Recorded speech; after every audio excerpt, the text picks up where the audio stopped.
3000 पंत्यांचा दीपोत्सव सकाळी 7 वाजता सामूहिक रामरक्षा पठण, पूर्व भाग राम मंदिरात पंचकुंड यज्ञ महाप्रसाद।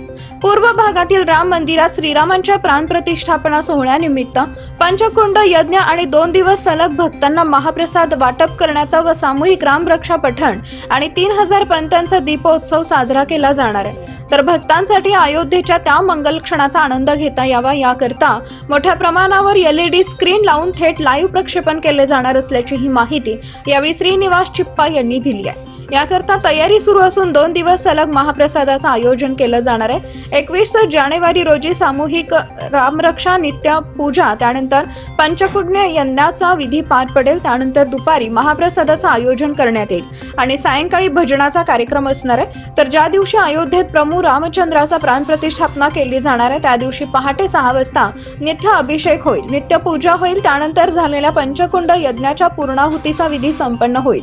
त्यानंतर महाअभिषेक, महाआरती आणि महाप्रसादाचा कार्यक्रम होईल। 11 ते 12 या दरम्यान भक्तांसाठी LED स्क्रीन लावून त्या मंगल सोहळ्याचं प्रक्षेपण केलं जाईल। त्यानंतर महाप्रसादाचा आनंद घेतला जाईल। त्यानंतर भजन आणि सायंकाळी 3000हून अधिक दिव्यांचा दीपोत्सव साजरा केला जाईल। నా పేరు శ్రీనివాస్ నారాయణ శాస్త్రి చిప్ప। ఈ యొక్క పూర్వ విభాగ రాజపేట శ్రీరామ్ మందిర్ అర్చకుని నేను అయితే అయోధ్య లోపట శ్రీరామ్ ప్రభుది ప్రాణప్రతిష్ఠాపన 22 జనవరి రోజున ఉన్నది।